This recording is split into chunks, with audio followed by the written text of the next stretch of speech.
নির্বাচনে পর্যবেক্ষক পাঠানো ও সুষ্ঠু পরিবেশ যাচাই আগামী মাসে বাংলাদেশে আসছে ইউরোপীয় ইউনিয়নের কারিগরি বিশেষজ্ঞ দল।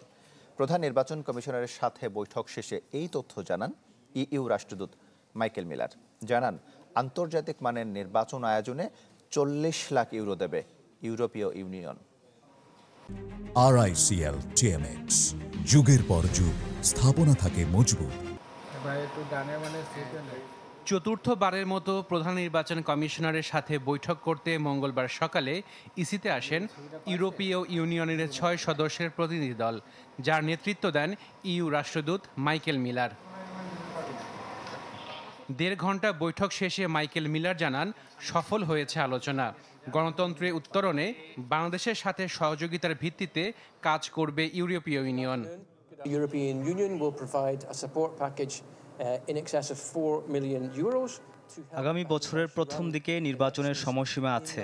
নির্বাচনটি যাতে আন্তর্জাতিক মানের হয় সেজন্য ইউরোপীয় ইউনিয়ন 4 মিলিয়ন ইউরো সহায়তা দেবে। আমরা বাংলাদেশের নির্বাচন কমিশন শক্তিশালী করতে সংকল্পবদ্ধ। এছাড়া কমিশনের সক্ষমতা বৃদ্ধিতেও আমরা কাজ করব। আমরা চাই আগামী নির্বাচন গ্রহণযোগ্য হোক, এজন্য আমরা সহায়তা করছি।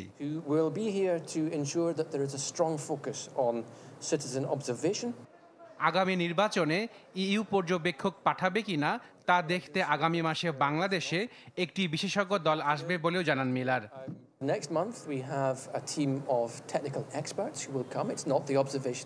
নির্বাচন পর্যবেক্ষণের দিক থেকে ইউরোপীয় ইউনিয়ন বাংলাদেশকে প্রাধান্য দিয়ে থাকে।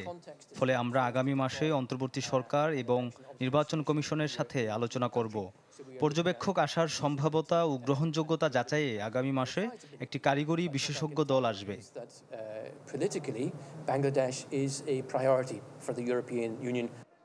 ভোট আয়োজনে বাংলাদেশের অভিজ্ঞতা থাকলেও গেল কয়েকটি নির্বাচন উচ্চ মাত্রায় প্রশ্নবিদ্ধ বলে মত ইউরোপীয় ইউনিয়নের।